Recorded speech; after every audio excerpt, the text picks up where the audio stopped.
Aujourd'hui, on va travailler les bras, les fesses, encore un petit enchaînement assez complet avec très peu de matériel. Donc je reprends mon petit tapis. La position des mains ici, c'est un petit peu ce qui vous convient. Donc ça peut être comme ça. Certaines personnes ont un petit peu difficile comme ça. Là, vous n'avez pas adoré, les triceps, les épaules vont pas mal trinquer. Alors je pars avec mes pieds largeur bassin. Donc collez pas tout de suite les pieds, c'est de partir avec une posture assez spontanée, assez naturelle. Je place mes mains. Ici, le tapis peut vous aider à avoir moins d'angle. Si vous avez mal quand vous avez un angle, sinon un degré au pli du poignet, vous pouvez essayer de laisser descendre le poignet pour diminuer l'angle de pression. Vous allez bien vous appuyer sur les bras. Donc personnellement, j'aime bien avoir mes mains comme ça. Hop, je vais pousser simplement, soulever mes fesses du sol. Alors ça peut être assez discret même. Hop, et là votre triceps travaille. Ce qu'il y a, c'est qu'on a tendance à laisser aller les épaules en avant. Donc je les retire. Hop, déjà règle comme ça, j'ai déjà les bras qui travaillent. Ok. Numéro 2, je vais monter les fesses. Pas n'importe comment. Si je monte avec les fesses en bas et une cambrure en haut, je ne saurais plus replacer mon dos. Donc, toujours cette histoire d'essayer de tirer le coccyx entre les fesses, donc basculer le bassin. Et je monte, donc j'essaie d'allonger ma colonne. J'ai, on va dire, mon coccyx qui part dans un sens, sommet du crâne dans l'autre. Pour vous parler, je relève la tête. Pas laisser les épaules aller en avant.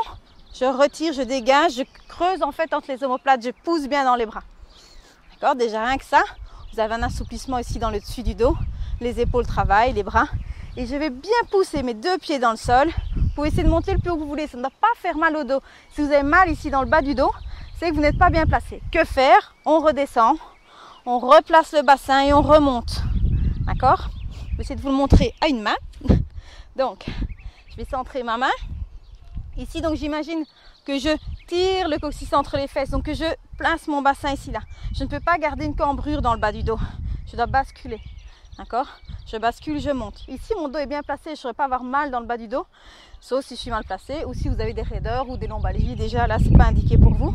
Donc, je monte. Je pousse bien les deux pieds dans le sol. Je continue à longer bien ma colonne. Je replace mes bras. Hop. Épaules bien en arrière. J'allonge. Ok?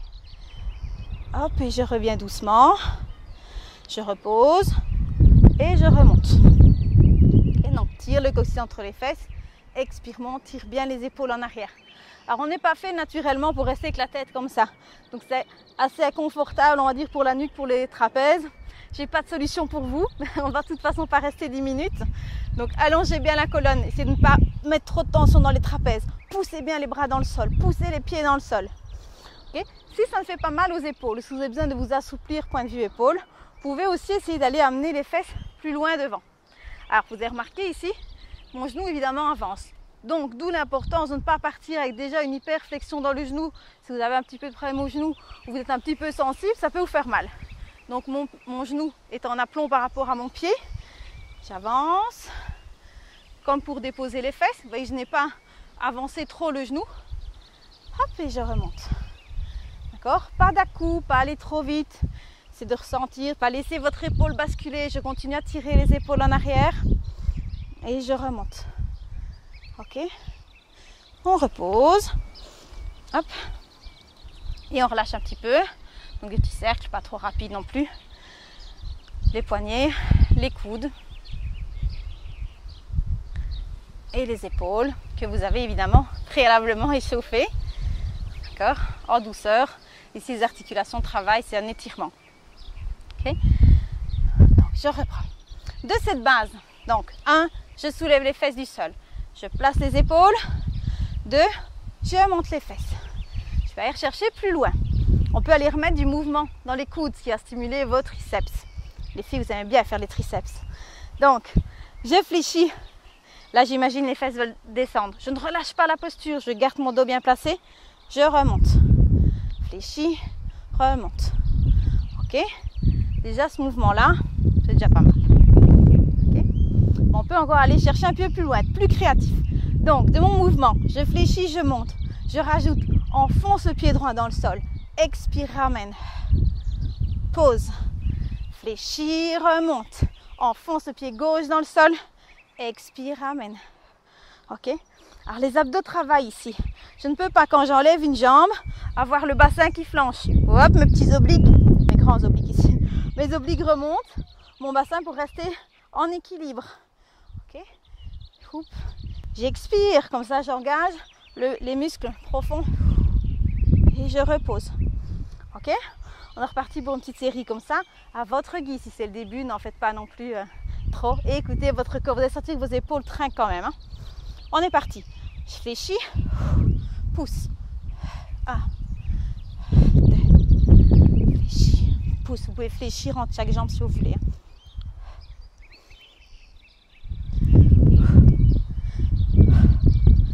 Fléchis, pousse. Ok? On essaye d'imaginer, par exemple, qu'on a un verre d'eau rempli ici, ou une bouteille. Il ne peut pas tomber. Vous pouvez essayer d'avoir le moins possible de mouvement dans le bassin. Vous restez bien fixe.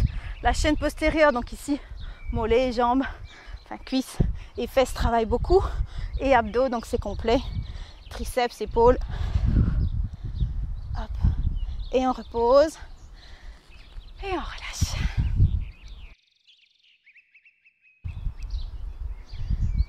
Ok, c'est terminé pour aujourd'hui. On va quand même terminer par un petit étirement. Personnellement, je trouve que c'est assez contraignant ici pour la partie du dessus. Donc, j'aime bien faire un petit étirement ici comme ça. Je vais croiser les doigts simplement et je vais pousser les paumes de main devant. Ne relâchez pas tout de suite. C'est d'abord de vous grandir. Premier étirement avec le dos le plus droit possible. Hop, pareil de l'autre côté. Paume de main contre paume de main, je croise les doigts. Je rétire, je me grandis. Pas aller trop loin derrière, vous avez déjà pas mal tiré les épaules. Ici, c'est plus une petite récompense articulaire. Ok. Hop. Ramène la main, on tire doucement. Pareil de l'autre côté, prenez le temps. Hein. Ici, j'accélère un petit coup. Prenez quand même minimum 10-15 secondes par mouvement, c'est un minimum. Ok. On peut aussi aller placer la main entre les omoplates. Je vais chercher le coude. Je reviens. Et de l'autre côté. Okay. Puis on reprend le premier. Pousse les paumes de main. Je continue à grandir et puis j'arrondis. Donc je n'arrondis pas y aller loin d'un coup et tasser. J'allonge. Et puis je grandis. J'arrondis. J'écarte bien. Ici j'étire entre les omoplates. On a beaucoup travaillé quand même les dorsaux. Ça a l'air de rien. Hop. Voilà, ça fait du bien. Et je reviens. Et on rebouge doucement. Ok. Essayez de garder toujours le dos droit. Pensez à votre posture pendant tout l'exercice. Connaissez la chanson, connaissez la musique avec moi. On se retrouve très bientôt pour de nouvelles vidéos. À bientôt. Ciao.